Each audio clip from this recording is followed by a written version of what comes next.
এবার কূটনৈতিক কথা।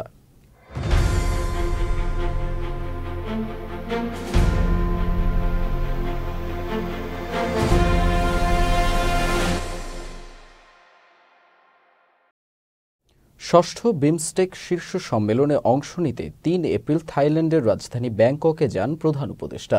দুদিনের সফর শেষে শুক্রবার রাতে দেশে ফেরেন তিনি। ২ দিনের সফরে বিমস্টেক সম্মেলনে বাংলাদেশের প্রতিনিধিত্ব করেন তিনি। সফরকালে তিনি একাধিক গুরুত্বপূর্ণ দ্বিপাক্ষিক বৈঠকে অংশ নেন এবং আঞ্চলিক শান্তি, বাণিজ্য ও উন্নয়ন সহযোগিতায় বাংলাদেশের অবস্থান তুলে ধরেন। সফরের সময় অধ্যাপক ইউনূস ভারতের প্রধানমন্ত্রী নরেন্দ্র মোদীর সঙ্গে দ্বিপাক্ষিক বৈঠক করেন।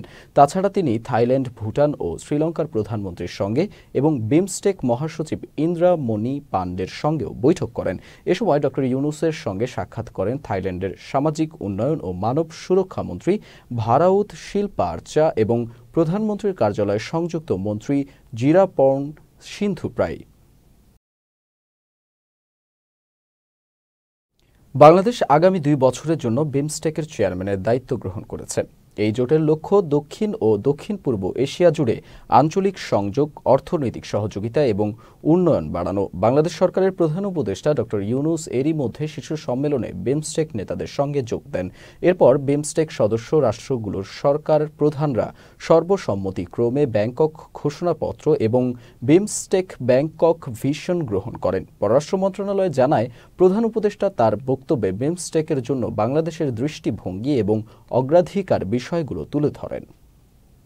Madam Chair, Excellencies, ladies and gentlemen, on behalf of the people and the government of Bangladesh, I would like to place on record our deep appreciation, particularly because this is the first time Bangladesh is assuming the chairmanship of BIMSTEC after the establishment of BIMSTEC Secretariat.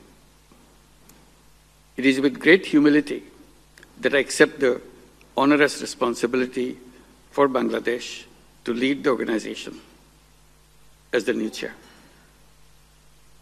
Excellencies, I accept this responsibility knowing fully well that the leaders of the BIMSTEC nations repose their full confidence on Bangladesh to steer the works of the organization towards new heights. I am particularly delighted that I am taking this chairmanship at the very city where BIMSTEC took off 28 years back. ক্ষমতাচ্যুত শেখ হাসিনাকে দেশে ফেরত পাঠাতে ভারতের প্রধানমন্ত্রী নরেন্দ্র মোদীকে আহ্বান জানিয়েছেন অন্তর্বর্তী সরকারের প্রধান উপদেষ্টা ড মোহাম্মদ ইউনূস।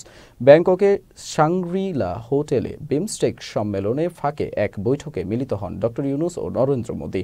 বৈঠক শেষে প্রধান উপদেষ্টার প্রেস সচিব শফিকুল আলম বলেন, নরেন্দ্র মোদীর সঙ্গে বৈঠকে শেখ হাসিনাকে দেশে ফেরত সহ গঙ্গা পানি বন্টন চুক্তি, সীমান্তে হত্যা বন্ধ, তিস্তা প্রকল্প সহ পারস্পরিক স্বার্থ সংশ্লিষ্ট বিষয়ে আলোচনা হয়েছে। অন্তর্বর্তীকালীন সরকারের দায়িত্ব গ্রহণের পর এই প্রথম অধ্যাপক ইউনূসের সঙ্গে নরেন্দ্র মোদীর বৈঠক হলো।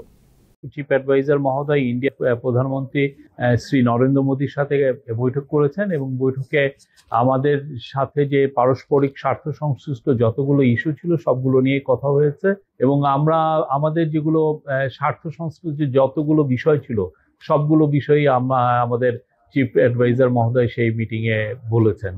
যেমন শেখ হাসিনা প্রত্যর্পণ বিষয়ে কথা হয়েছে, শেখ হাসিনা যে ওইখানে বসে অনেক ধরনের ইনসেন্ডিয়ারি কমেন্ট করছেন সেগুলো বিষয়ে কথা হচ্ছে। তারপরে বর্ডার কিলিং নিয়ে কথা হয়েছে। আমাদের দুই দেশের মধ্যে যে গাঞ্জেস ওয়াটার ট্রিটিটা আপনি জানেন যে নতুন করে এটার এক্সপায়ার হয়েছে, নতুন করে ট্রিটিটা হওয়ার আবার কথা হচ্ছে এবং তিস্তা ওয়াটার এগুলো সবগুলো নিয়েই কথাবার্তা হয়েছে। আমি বলবো যে মিটিংটা খুবই কনস্ট্রাকটিভ, প্রোডাক্টিভ এবং ফ্রুটফুল হয়েছে। ব্যাংককে অনুষ্ঠিত ষষ্ঠ বিমস্টেক সম্মেলনের ফাঁকে প্রধান উপদেষ্টা অধ্যাপক মোহাম্মদ ইউনূস থাইল্যান্ডের প্রধানমন্ত্রী পেতং তার্ন সিনাওয়াত্রার সঙ্গে দ্বিপাক্ষিক বৈঠক করেছেন। বৈঠকে বাংলাদেশ দুর্নীতি দমন কমিশন এবং থাইল্যান্ডের ন্যাশনাল অ্যান্টি করাপশন কমিশন দুর্নীতি প্রতিরোধ এবং মোকাবেলায় আন্তর্জাতিক সহযোগিতা জোরদারের লক্ষ্যে একটি সমঝোতা স্মারক স্বাক্ষর করেছে। দুদক চেয়ারম্যান ড মোহাম্মদ আব্দুল মোমেন এবং প্রেসিডেন্ট সুচার্তো ট্রাকুল কাশেম সুক নিজ নিজ সংস্থার পক্ষে সমঝোতা স্মারকে স্বাক্ষর করেন। ব্যাংককের থাইল্যান্ডে অনুষ্ঠিত বিমস্টেক শীর্ষ সম্মেলনের সাইডলাইনে এই সমঝোতা স্মারক স্বাক্ষর অনুষ্ঠানে উপস্থিত ছিলেন বাংলাদেশের প্রধান উপদেষ্টা অধ্যাপক মোহাম্মদ ইউনূস। দুদক চেয়ারম্যান ডক্টর আব্দুল মোমেন আশা প্রকাশ করেন, এই সমঝোতা স্মারক উভয় দেশকে দুর্নীতির বিরুদ্ধে আরও কার্যকরভাবে লড়াই করতে সহায়তা করবে। তিনি বলেন, অনেক বাংলাদেশি দুর্নীতিবাজ প্রতিবেশী কিছু দেশে আশ্রয় নিয়েছে। এই সমঝোতা স্মারক তাদের খুঁজে বের করে আইনের আওতায় আনতে সহায়ক হবে। বাংলাদেশে আশ্রয় নেয়া ৮ লাখ রোহিঙ্গার মধ্যে প্রত্যাবর্তনের যোগ্য 1,80,000 রোহিঙ্গাকে প্রথম ধাপে ফিরিয়ে নিতে রাজি হয়েছে মিয়ানমার।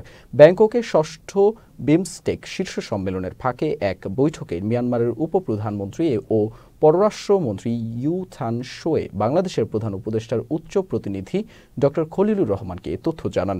এর আগে বাংলাদেশের পক্ষ থেকে 2018 থেকে 2020 সালের মধ্যে 6 ধাপে এ সংক্রান্ত মূল তালিকা সরবরাহ করা হয়েছিল। এখনও 70,000 রোহিঙ্গার ছবি ও নাম অতিরিক্ত যাচাই বাছাইয়ের জন্য অপেক্ষায় রয়েছে, যাদের ছবি ও নামের মাধ্যমে যাচাই করা হবে। যাচাই প্রক্রিয়া সম্পন্ন হলে এদের ভাগ্য নির্ধারণ হবে। এটি রোহিঙ্গা সংকটের দীর্ঘস্থায়ী সমাধানে বড় একটি পদক্ষেপ। বাংলাদেশের বিষয়ে চীনের সমর্থন খুবই দরকার মন্তব্য করে অন্তর্বর্তী সরকারের প্রধান উপদেষ্টা ডক্টর মোহাম্মদ ইউনূস বলেন, চীন বাংলাদেশকে সমর্থন ও সহযোগিতা করতে প্রস্তুত। এজন্য বাংলাদেশের বড় রকমের সংস্কার দরকার। সম্প্রতি চীন সফরে গিয়ে দেশটির রাজধানী বেইজিংয়ে চায়না মিডিয়া গ্রুপ সিএমজিকে দেয়া এক সাক্ষাৎকারে তিনি এসব কথা বলেন। সাক্ষাৎকারটি নেন সিএমজি বাংলা বিভাগের পরিচালক ইউ কুয়াং ইউয়ে আনন্দী। এ সময় প্রধান উপদেষ্টা আরও বলেন, চীন সরকার, চীনা ব্যবসায়ী ও জনগণ সবার কাছ থেকে বড় ধরনের সমর্থন পাওয়া গেছে। এই সমর্থন খুবই দরকারি, এটা আনন্দেরও। বাংলাদেশ অনেক বন্ধু পেয়েছে চীন। নতুন বাংলাদেশ গড়ার ক্ষেত্রে এই বন্ধুত্ব কাজে লাগবে বলে মনে করেন তিনি।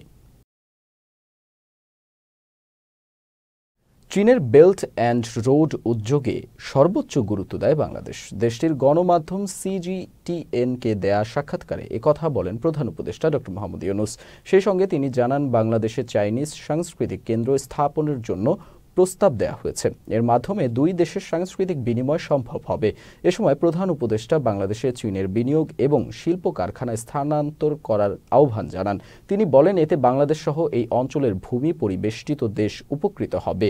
স্বল্পোন্নত দেশ থেকে উন্নয়নশীল দেশে উত্তরণের পথে আছে বাংলাদেশ। দেশকে এগিয়ে নিতে সবার সহযোগিতা চান প্রধান উপদেষ্টা। তিনি মন্তব্য করেন, শান্তি একমাত্র সমাধান, যুদ্ধ কোনো সমাধান নয়। শান্তি প্রতিষ্ঠার জন্য যুদ্ধের কোনো প্রয়োজন নেই। So you bring your investment, you produce things, sell wherever you want, whether you want to sell in China or you sell outside of Bangladesh, anywhere else, it's your choice. We are your factory. Use our young population, very energetic young population, train them up to do the things. It may be reassembling plant, assembling plant, it may be a very complicated technological plant. Young people are very quick to adopt to the technology they are taught. So I said that you have a very eager population, very talented young population. Use them, and there are plenty of them, millions of them. And then they gave them the example. It's not only doing business in Bangladesh. They said if you just take this geographical position of Bangladesh, we are lucky to be positioned in a way we have access to whole Bay of Bengal, the whole ocean, the whole world in front of us, in a long coastline for us.